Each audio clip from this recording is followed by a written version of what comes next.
السلام عليكم ورحمة الله وبركاته. أكم جرتن كبجمتوتا في جالتمتون هردفتون يوتيوب channel ko Oromo Tech Tutorial akkasuma hordoftoonni Facebook bartaaro maap alhamdulillah naga kooti nageenyi ki kan jaalala kan kabajadha bakka jirtan mara sanagamu egaa hordoftootan kiyya video irraa kana keessatti haala salphamatti jechuudha mobaayila tokko irratti Facebook lama fayyadamuu dandeessan isin argisiisa jechuudha. Facebook keessan loogaat gootanii kabiraasiin osoo hin taane akkaawuntii lama jechuudha Facebook ma qabdan kana jechuudha shaasha irratti Facebook ma aadii ma qabdan kana jechuudha lama gootanii akkasuma messenger qabdan illee lama gootanii والفانا والجنا حالة فايدمون من ديسنا ديسن ترجزة جودا والفانا والجنا أونلاين تسنية جودا سني قلة وباي فيسبوك مقابل كان أما لما قوتني أكاسم مسنجراس لما قوتني جودا سو أبي تكون فايدة من سوان تكون فايدة منه سلام ما حالة فايدمون ديسنا ديسن ترجزة هنگا تمرا فيديو كتنا فاتورانا هردفا سنينجا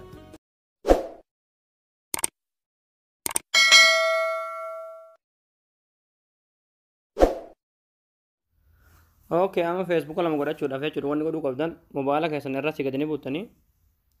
اچ بود سیٹنگ موبایل کے سن ہرن گلتنی اگا چودا ہل کنا ہیرو گلتن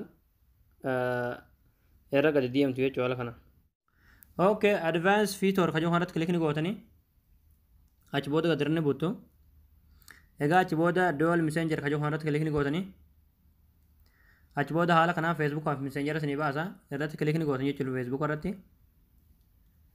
اچ بود انسٹال کا جو ہارت کے لکھنے گوتو ہے چول انسٹال رات کے لکھنے گوتنی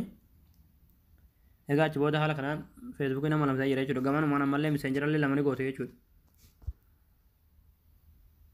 ملے کس من انسٹال گوتو ہے چول اگا ام حال کنا شاشرت النو بای رے چول افدو ودی ابن عائل الو اگا کو مرگا یرتن چودا کنا مرگا یرتن کو ہے چول سنی گلے kun messenger ay Facebook kun jechuudha kan duraan download goone qabnu jechuudha siini gale kanam ammoo naska yookiin ammoo copy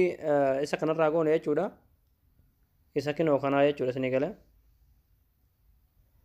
kanaaf haala kanaan Facebook keessanii illee lama gootanii messenger illee lama gootanii wal faana wal cinaa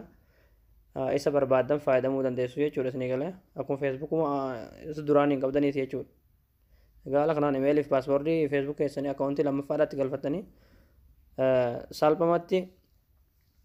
akkaawuntii lamaan onlaayinii yeroo barbaadan taa'uu dandeessanii jechuudha. Egaa hordoftoonni kee barumsa kee kanarraas raawwata. Barumsa biraatti naga walitti deebinutti viidiyoo keenya laayik sheer godhuun hin dagatinaadha. Waan hordoftoonni galatooma.